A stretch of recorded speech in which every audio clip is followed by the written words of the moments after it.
മോനെ, നീ ഖുർആൻ ഓതണം.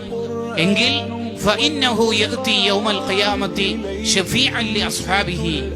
നിനക്ക് എവിടെയെല്ലാം ഇരുട്ടുണ്ടോ, എവിടെയെല്ലാം പ്രതിസന്ധി ഉണ്ടോ, അവിടെ മുഴുവനും നിന്നെ രക്ഷപ്പെടുത്താൻ ഖുർആൻ ഉണ്ടാകും.